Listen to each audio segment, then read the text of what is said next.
जहां एक तरफ उत्तर प्रदेश में 2027 का चुनाव आ रहा है, बिहार में 2025 में चुनाव है, महाराष्ट्र में चुनाव है, लेकिन हमारे समाज के लोग संगठन तो बहुत बनाए हुए हैं, लेकिन संगठन बनाने के बाद भी उनके अंदर एकता और जागरूकता नहीं है।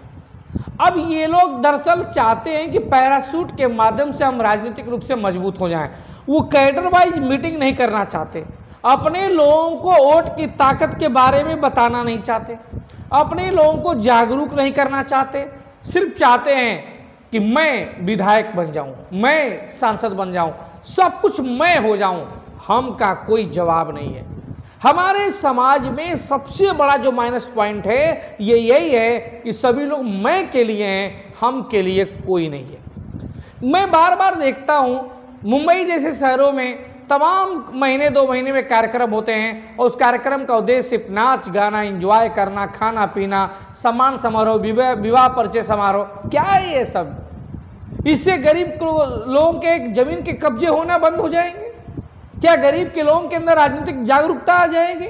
क्या वोट के संविधान की ताकत वो समझने लगेंगे? नहीं। लेकिन आपका उद्देश्य उस गरीब तबके को ऊपर उठाना नहीं है। आपका उद्देश्य सिर्फ ये है कि आपस में चंदा 1000-2000 कलेक्ट कर लो और कलेक्ट करके एंजॉय कर लो। एक पर्यटन बना रखा है।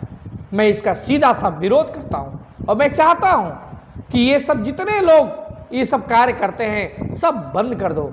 सिर्फ एक उद्देश्य होना चाहिए, राजनीतिक उद्देश्य की पूर्ति। अगर राजनीतिक उद्देश्य की पूर्ति नहीं होगी तो आप समझ जाइए आने वाले समय में बहुत निचली पायदान पे पहुंच जाएंगे। आप अपने आप को वैश्य समझते हैं और मैं वैश्य के बारे में ज़्यादा नहीं बोलना चाहता। कभी हमारी और मुलाकात आपके साथ ऑफलाइन होगी, कभी आप किसी मीटिंग में हमको बुलाएंगे तो मैं वहाँ पे आपके लोगों को जागरूक करूँगा और बताऊँगा कि आप में और वैश्य में अंतर क्या है। आप जिसको मानते हैं वो आपको मानता है कि नहीं मानता है, इस पर चर्चाएँ करना बहुत गंभीर है। लेकिन हमारे समाज के लोग सिर्फ विधायक बनना चाहते हैं, सांसद बनना चाहते हैं, मंत्री बनना चाहते हैं। अगर कोई एक बार किस्मत के दम पे विधायक, सांसद, मंत्री बन जाए तो बाकी जितने लोगों के अंदर जो उद्योगपति टाइप के हैं, जो पैसे रखते हैं, 50 लाख 1 करोड़ खर्च करने की क्षमता है, वे सभी लोग उस व्यक्ति के चारों तरफ परिक्रमा करने लगते हैं। अरे भैया, चाहे छत्तीसगढ़ हो, चाहे उत्तर प्रदेश हो, चाहे राजस्थान हो, अगर किसी ने मंत्री बना, कोई पार्टी अध्यक्ष बन गया या कोई सांसद बन गया तो वो अपनी किस्मत के दम पे पाया है, जाति के आधार पे पा गया है। उसकी खुद की क्षमता नहीं थी कि वो जाके बात कर सके पार्टी सुप्रीमो से और उसको टिकट मिल सके और जीत सके और मंत्री बन सके या प्रदेश अध्यक्ष बन सके, सांसद बन सके, विधायक बन सके। वो किसी तरह किस्मत के बुलबुते पा गया है और आप चाहते हैं कि आप उसका परिक्रमा करेंगे और आपकी वो पैरवी करेगा, आपकी बात वो पहुँचाएगा, आपका नाम पहुँचाएगा। तो आपसे बड़ा मूर्ख इस समाज में कोई नहीं है। आपको यही नहीं मालूम है कि जो खुद अपने किस्मत के दम पे बना है वो हमारी नैया को कैसे पार लगाएगा।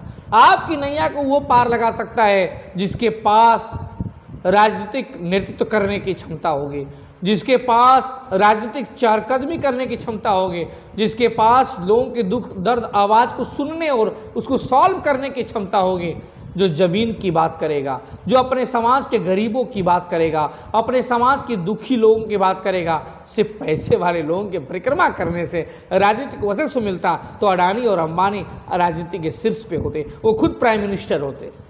लेकिन आपको मालूम नहीं, आप लोग उस व्यक्ति को नहीं सपोर्ट करेंगे जो व्यक्ति लगातार ज़मीन पे कार्य करना चाहता है, ज़मीन पे काम करेगा, आपके वोट बैंक बनेगा और आपके वोट बैंक के ताकत के आगे तमाम पार्टियां झुकेंगे और आपको जो चाहते हैं वो मिलेगा। लेकिन आपको तो तुरंत चाहिए ना, तुरंत। अभी धान लगाया, तुरंत आपको धान चाहिए। अभी धान का बीज लगाया, रोपाई किया, तुरंत आपको चाहिए। आपको महीने, 2 महीने, 4 महीने इंतजार थोड़े करना है। आप चाहते हैं कि मैंने पैसा कमाया और तुरंत जाके किसी को परिक्रमा करूं, वो हमारा नाम पहुंचाए और तुरंत मैं विधायक, सांसद, मंत्री बन जाऊं। ऐसा नहीं होता है। ऐसा 100 में 1-2 होता है और वो जिसका हो रहा है वो उसी के दम पे है और आपको गुमराह करता है। आपका पैसा जाएगा, आपका धन खर्च होगा, आपको पीछे पीछे घुमाएंगे, मिलना कुछ नहीं है। तो आइए, साथ दीजिए और आगे बढ़िए।